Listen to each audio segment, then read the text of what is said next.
Tú no te puedes quedar ahí esperando. Tú tienes que ir tras el sueño que Dios colocó en tu corazón.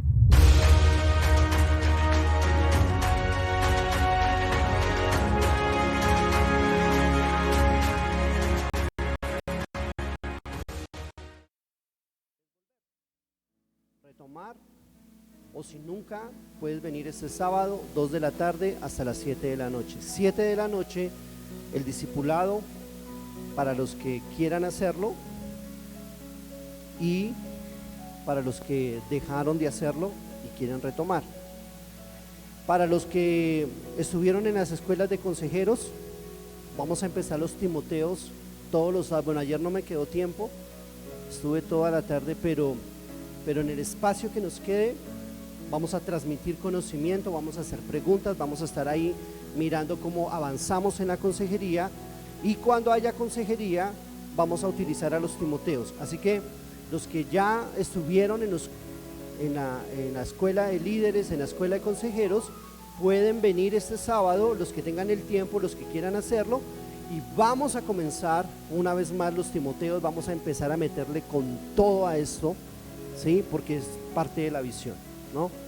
Entonces vamos a hacerlo, vamos a preparar gente y vamos a estarnos rotando y vamos a estar dándoles instrucciones. Que Dios nos ayude, pero esto va a ser lo máximo. Entonces este sábado yo estoy procurando estar aquí a la 1 de la tarde. El sábado llegué a la 1:30, que el trancón estaba terrible, pero desde la 1 yo estoy acá atendiendo mis consejerías, y en el espacio que haya vamos a trabajar con la gente que esté ahí. Esto es voluntario, pero dale, porque lo que vamos a aprender ahí es ¿cuántas clases tuvimos antes de la pandemia? Hartísimas.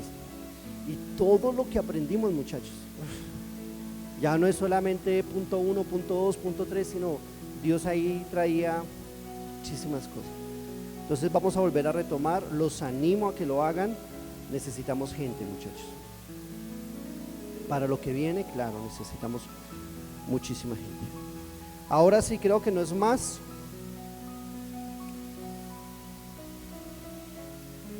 El viernes tomamos este tema, pero pues es muy importante volverlo a tomar y que quede claro, y los que nunca los que no lo vieron el viernes lo puedan ver, y los que no estuvieron el viernes hoy lo podamos hoy. Muy bien, vamos a orar. Mi Señor, yo te pido, trae revelación, tesoro nuevo, transforma tu iglesia en cualquier lugar de la tierra.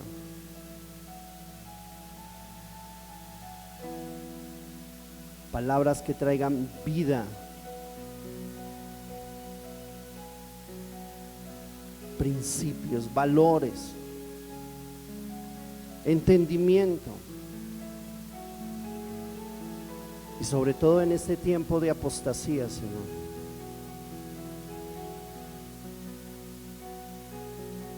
Te lo pedimos en el nombre de Jesús. Te lo pedimos en el nombre de Jesús. Aleluya. Cuando comienza la primera iglesia,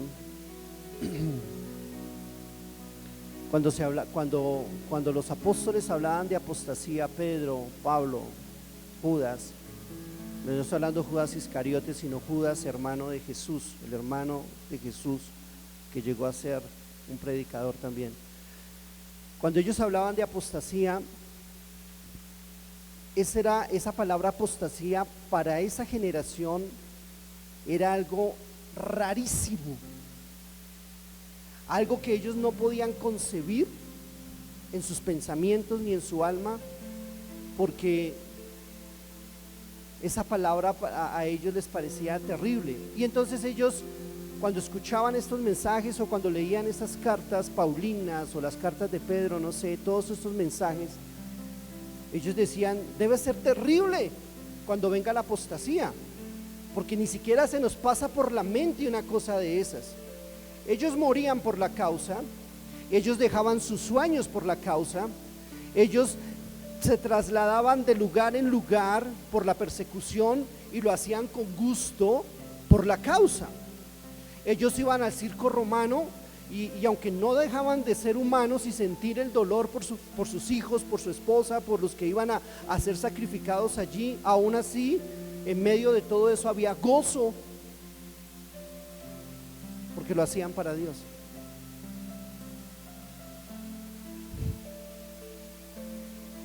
Cuando nosotros leemos lo que vamos a leer a continuación, en algunas Biblias, en el capítulo 10, verso 1, hay un título que dice el pecado de Nadab y Abiú. Y vamos a leer qué fue lo que pasó con Nadab y Abiú.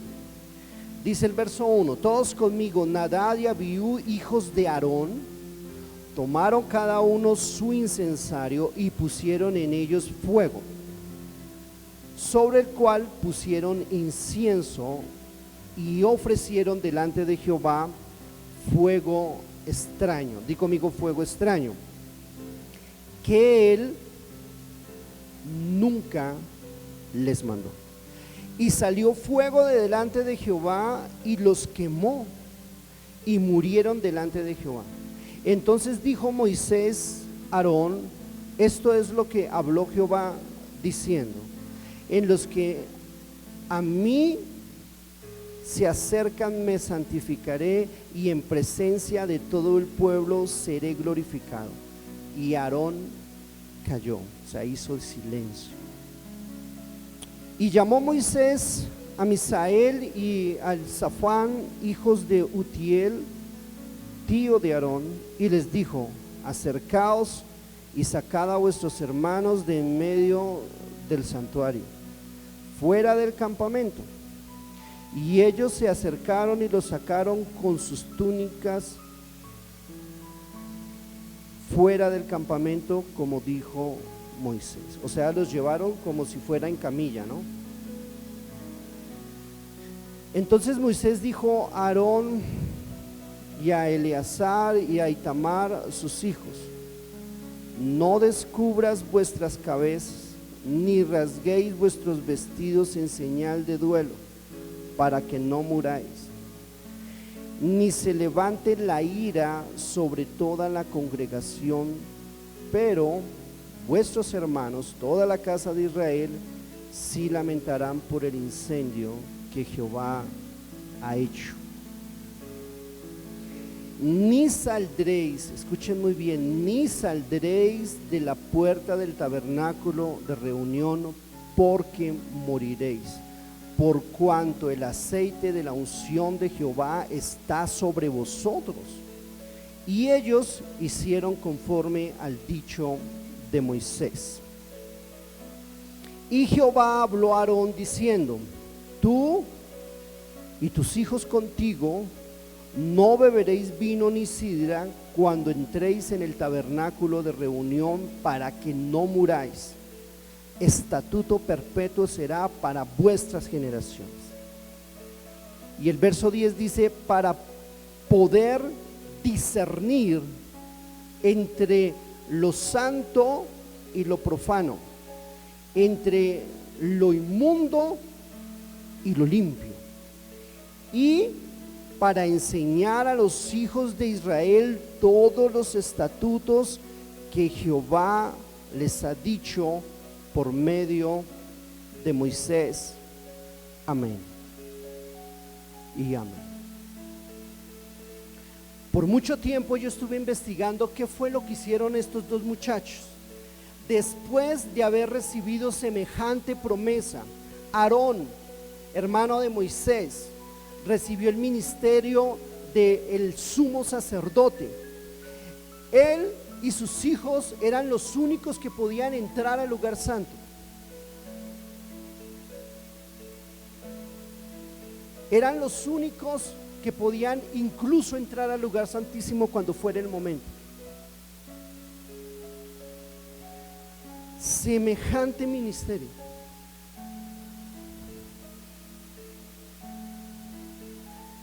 Y en el corazón de Aarón, me imagino yo, habría mucha satisfacción, orgullo, de ver que sus hijos habían sido escogidos junto con él para ministrar en el lugar más santo que había sobre la tierra, directamente al corazón de Dios.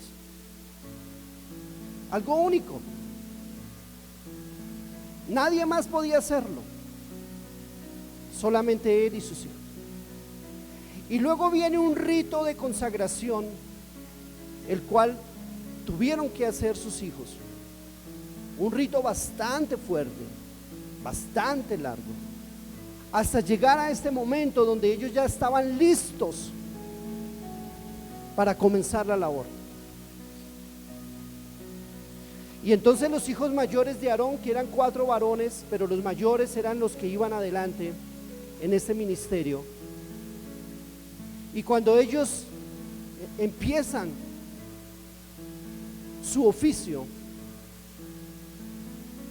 nadie se esperaba, nadie, Aarón no se imaginaba, me imagino que Israel tampoco, el resto de los levitas tampoco se imaginaban lo que iba a pasar ese día. Mientras ellos estaban ahí sirviendo a Dios, sale fuego y los consume y quedan ahí. Yo me imagino que eso fue algo terrible, aterrador. Todo el mundo quedó, ¿qué pasó acá?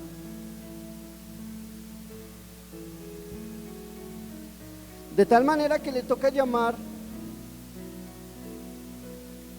a los familiares y decirles: háganme el favor, y los sacan. Y se los llevaron así afuera. ¿Qué podría sentir Aarón? ¿Qué pudo haber sentido este hombre? ¿Qué pudieron haber sentido sus hermanos menores? Piénsenlo. ¿Cómo sería el dolor tan terrible para Aarón? 2 hijos muertos en un solo momento. Y lo más terrible no es eso, sino quién fue el que los fulminó. Dios. Muchas preguntas, muchachos.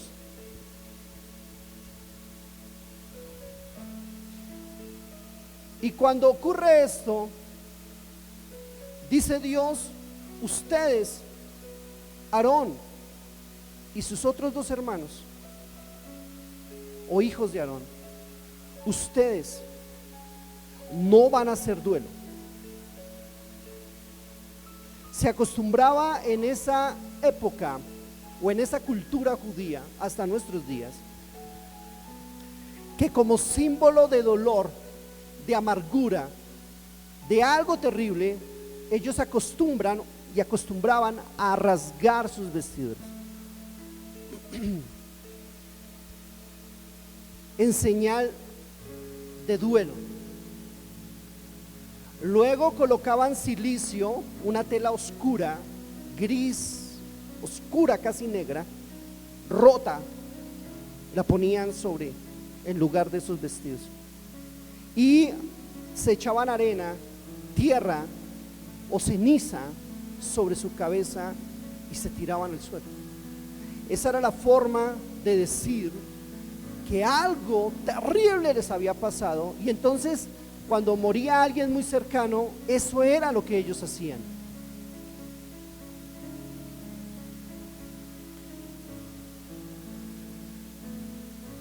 Se rasuraban la cabeza también en señal de duelo. Cuando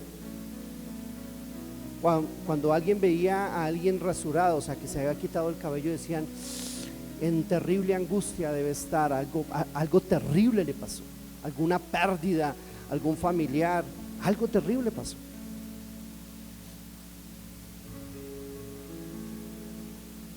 Y entonces el Señor le dice a Aarón y a sus hijos, a los que habían quedado: ustedes no me van a hacer duelo, no van a romper sus vestiduras. no se van a rasurar, ni siquiera van a salir del santuario porque tienen que cumplir los 7 días. Ustedes dan un paso afuera y se mueren también.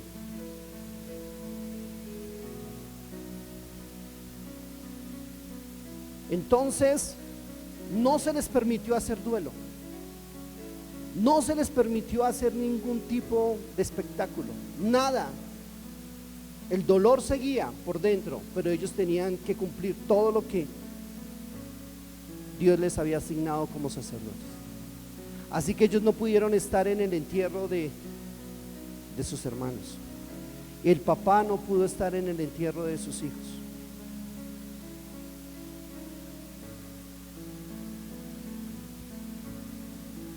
¿Alguno había podido pensar, alguien que no supiera qué fue realmente lo que pasó, había podido decir: oiga, Dios es terrible? ¿Cómo no solamente extermina a estos 2 muchachos, sino que aparte de eso les prohíbe a la familia que hagan duelo por ellos?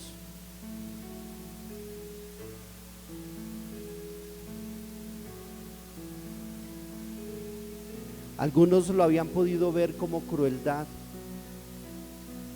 como que tal vez así Dios le paga al que bien le sirve.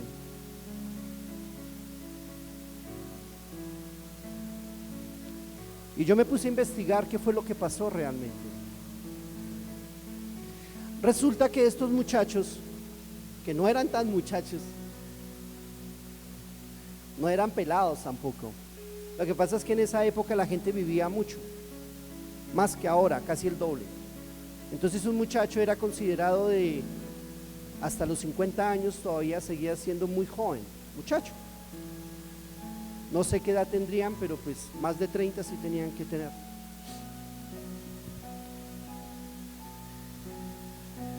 Y lo que pasó realmente, iglesia, y aquí es donde quiero que estemos muy atentos, fue que Dios les dijo y les dejó escrito mucho tiempo atrás, que ellos tenían que hacer el incienso que se iba a presentar con unas medidas exactas. Y lo que sucedió era que estos 2 muchachos estaban borrachos. Y así se pusieron las vestiduras sacerdotales y así fueron borrachos a ofrecer el incienso. De tal manera que ese incienso que estaban ofreciendo no tenía las medidas, la mezcla correcta. Entonces fueron 2 pecados. El primero, el haberse presentado delante del altar, delante de Dios, borrachos. Y el segundo, haber ofrecido fuego extraño.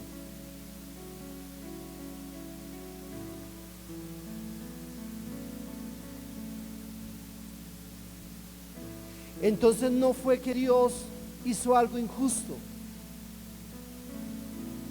Tal vez nadie lo notó, tal vez ni siquiera el papá lo notó, tal vez los hermanos no lo supieron, ni tampoco el pueblo, pero eso fue lo que pasó realmente. Y por eso Dios prohíbe, les dice: de ahora en adelante, de hoy en adelante, nadie se va a presentar delante de mí borracho. Estatuto perpetuo. ¿Sí ven?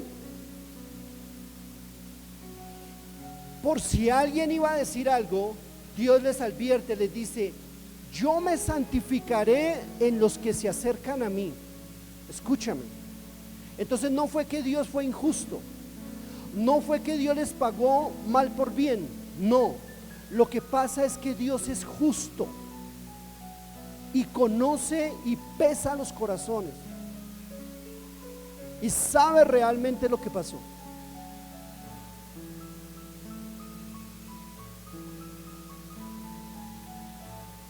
Lo otro que parecía una maldad de no permitir el luto, el llanto, el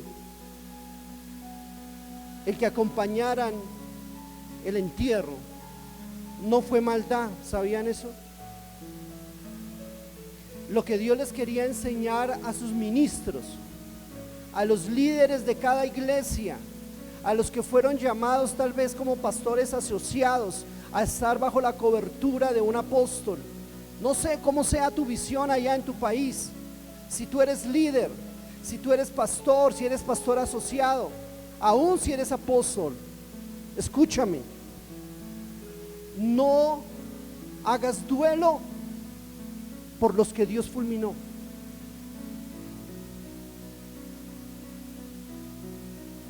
Dios no te lo va a permitir. Los que cayeron, cayeron, pero la unción está sobre ti todavía. Tú tienes que hacer lo que Dios te mandó a hacer. Si algo pasó con ellos, te aseguro que no fue culpa de Dios. Algo pasó. Algo está en sus corazones que tal vez tú y yo no alcanzamos a ver, pero que cuando vemos que sucede decimos, pero es injusto, pero no me parece, pero es que tú no eres Dios. Y si algo pasó, fue por algo. Si cayeron de la gracia, fue por algo. Pero Dios a nosotros no nos va a permitir distraernos. No es con el caído caemos, sino que nos duele en el corazón, pero nosotros proseguimos.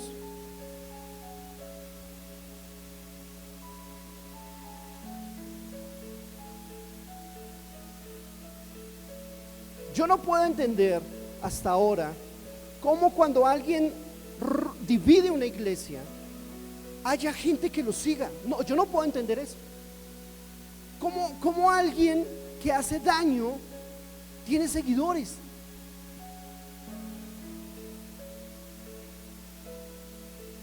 Como si Dios se hubiera equivocado. Ahora les voy a decir algo a los líderes que me están viendo, a los pastores asociados.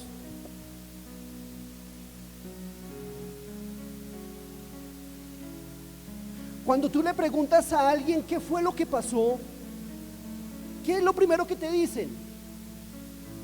Es que me hicieron. Es que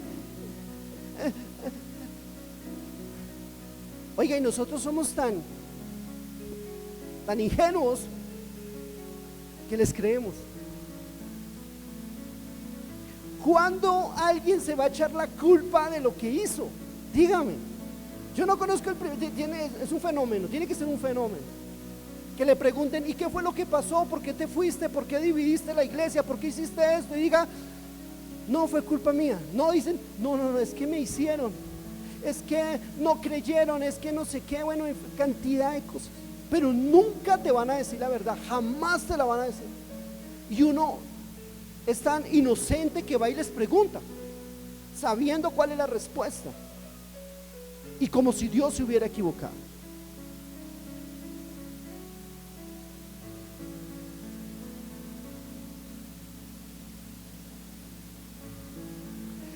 Si alguien se fue de tu congregación, si algún líder se fue, si alguien trató de hacer división, así sean pastores asociados, nos duele, pero la unción todavía está sobre ti. No hagas duelo, no llores, porque tú no sabes qué fue realmente lo que pasó. Prosigue, levántate y continúa, porque la unción está sobre ti.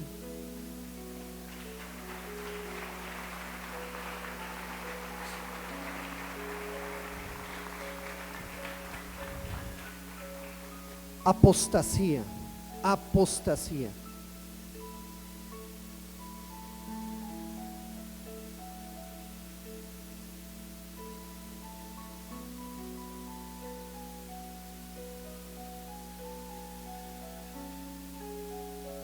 Termina el Señor diciéndole a Aarón y a sus 2 hijos: ustedes van a hacer las cosas correctamente y le van a enseñar a Israel, le van a enseñar al pueblo a hacer las cosas bien. O sea, si aprendieron, si entendieron qué fue lo que pasó, ustedes no lo hagan. Y enséñele a sus hijos a hacer las cosas correctamente, y enséñele al pueblo a hacer las cosas correctamente. Cada vez que ocurre algo, más sabiduría. Cada vez que pasa algo, más sabiduría. No registra la Biblia de ahí en adelante que estos muchachos hayan hecho lo mismo que hicieron los hermanos. O sea, lección aprendida. ¿Sí? No registra más algo como eso.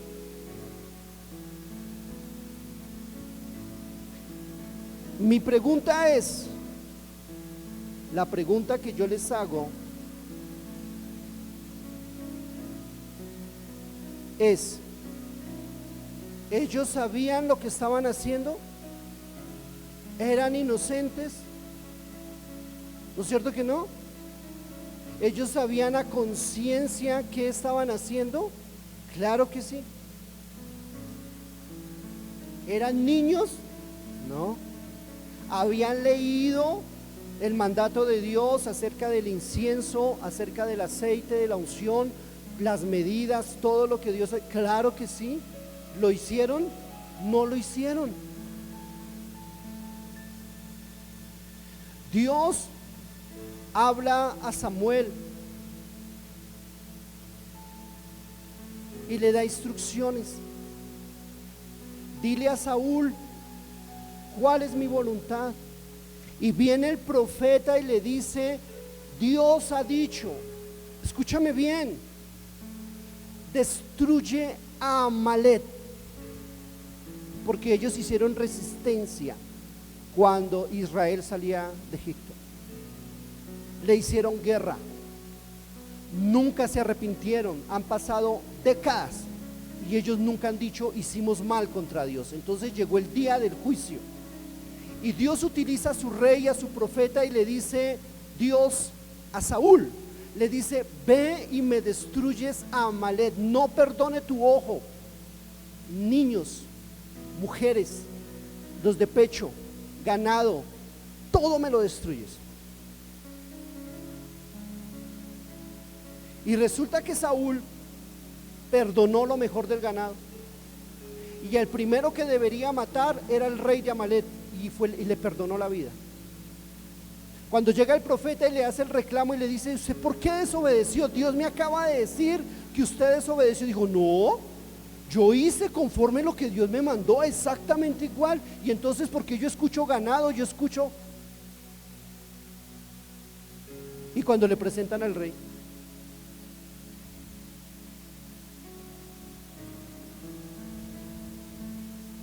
dice Dios: me pesa haber puesto a Saúl por rey, me pesa. Esta era ya la segunda vez que él había desobedecido. Obedecer a Dios al 50% es desobediencia. Obedecer a Dios al 80% es desobediencia. Y entonces Samuel, el profeta de Dios, se postra delante de Dios y comienza a llorar por Saúl. Y Dios le aparece y le dice: ¿por qué lo lloras? ¿Por qué estás ahí llorándolo cuando yo lo he desechado? O sea, Dios lo regaña, le dice: ¿usted por qué está haciendo un duelo por alguien que me falló? O sea, cuando uno hace un duelo, cuando uno se va con el divisor, cuando uno se va con el murmurador, está diciendo que Dios se equivocó. ¿Me entiendes? Estás asumiendo que lo que esa persona dice es cierto y lo que Dios dice no es cierto. Dice, yo ya lo deseché. Es más, yo ya escogí a uno conforme a mi corazón, o sea, David. Hay dolor, pero no duelo. Hay sensaciones fuertes, pero no duelo. ¿Saúl sabía lo que tenía que hacer? Claro que sí. ¿Era inocente? No.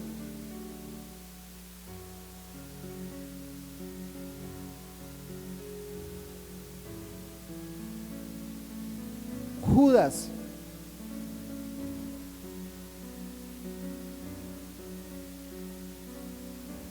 Judas vio los milagros que tú y yo jamás hemos visto.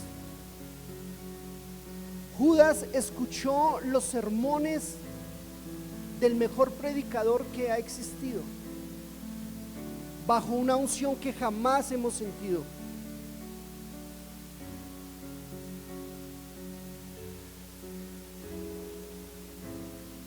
Pero aún así, sin ver ni siquiera un defecto, un pecado, una mala palabra, algo extraño del maestro, pero aún así lo traicionó. Entonces, ¿dónde está el problema?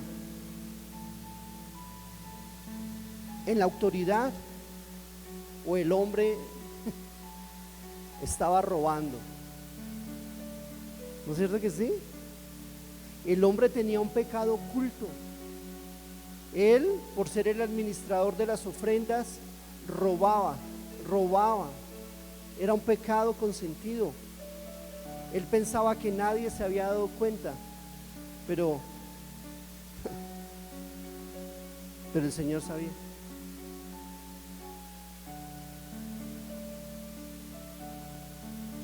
Entonces, ahí, ¿quién falló? ¿Qué le hicieron a Judas? ¿Qué pasó? El corazón de él era el que estaba dañado.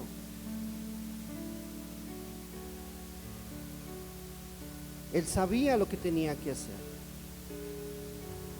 pero no lo hizo. Sansón, 40 años como juez de Israel. ¿Ustedes se imaginan eso? Con una fuerza increíble, o sea, es sobrenatural. Él no podía estar con prostitutas, era una prohibición. Eso lo sabía todo Israel, eso lo sabía cualquiera. Y probó a Dios una vez, 2 veces, 3 veces, nada pasó, todo siguió igual. ¿Usted ha escuchado a alguien que dice, tan exagerados, yo no hago esto, yo no soy tan fanático, yo no sé qué, yo no sé y no me ha pasado nada? Pero te va a pasar, porque tú estás probando a Dios y lo pruebas una vez y piensas que la misericordia que Dios tiene con nosotros es debilidad, pero no es eso, es misericordia. Entonces Sansón probó a Dios la primera vez, lo probó la segunda, lo probó la tercera, lo probó la cuarta, hasta que llegó el momento en que ya no más. ¿Sabía lo que tenía que hacer? Claro que sí. Como juez de Israel, sabía todo. ¿Lo hizo? No lo hizo.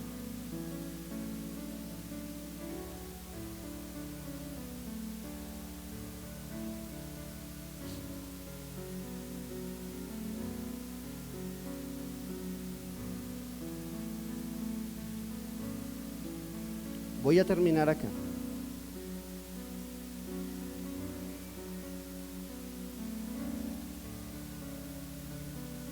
Déjalos.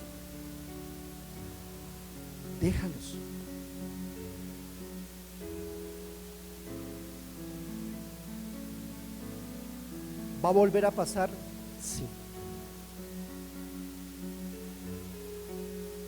Hay gente que va a acompañar un año, otros van a acompañar más, otros van a acompañar un poco más, pero la traición siempre ocurrirá. Yo ya lo sé. Déjalos, prosigue. No hay duelo, muchachos. Ahora sí me entendieron, no hay duelo. No hay duelo. Dios no es injusto, por eso no les permitió el duelo. Dios no es injusto. No hay duelo. Prosigue. La unción está sobre ti. Pastores asociados, porque yo sé que muchas iglesias tienen este tipo de formato. Pastores asociados, déjalos ir. Continúa. La unción está sobre ti. La unción está sobre tus hijos. Hay una herencia que cuidar. Aprende la lección. Cada vez que pasa algo así, yo aprendo más. Le digo, Señor, con temor y temblor, guárdame. Yo no estoy juzgando a nadie, pero con temor y temblor prosigo. Esto es lo más grande que tú tienes. Tú no tendrás algo más grande en esta vida, ni en la eternidad. Esto es lo más grande que tenemos. No sé si es así el pensamiento de todos, pero esto es lo más grande. Yo cuando veo esto, cuando siento su gloria, yo digo, no hay nada que se le compare. Nada, absolutamente nada. Para otros no lo es, pero para mí sí. Si otros ya no están, qué pesar. No quiere decir de que no nos duela, pero duelos no existen. Proseguimos. ¿Cómo es? Adelante, muchachos, porque lo que viene es demasiadamente grande. Aleluya.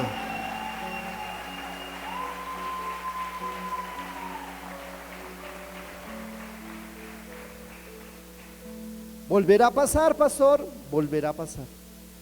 Ojalá que no seas tú, pero volverá a pasar. Y dentro de 5 años, si el Señor no ha venido, volverá a pasar. Pero tú prosigue. Adelante. El que venciere hasta el final, no por 2 años, no por 15, no por 17, hasta el final, ese será salvo.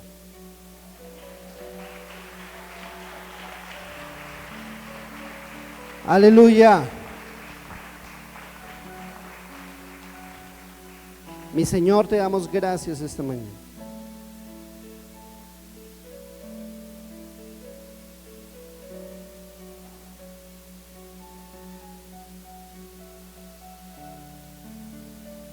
La apostasía no será parte de mi vida. Dilo. La apostasía, irme en contra de Dios y de las autoridades, jamás será una opción para mí. Jamás, nunca pasará. Ni conmigo ni con mis hijos. Yo no voy a ser un profano como Esaú.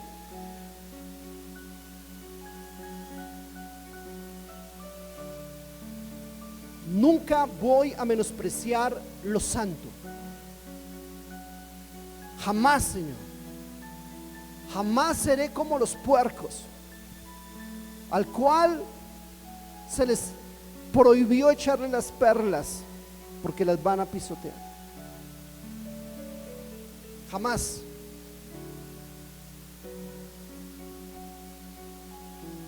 Guárdame. Aprendida la lección, continuamos. Aprendida la lección, proseguimos.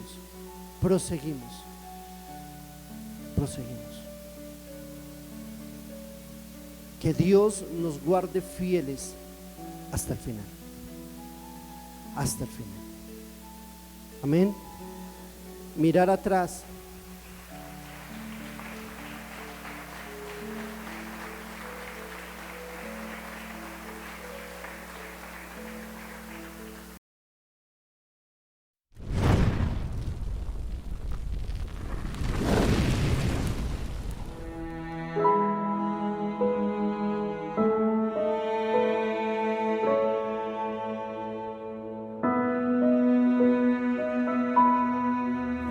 Tú no te puedes quedar ahí esperando.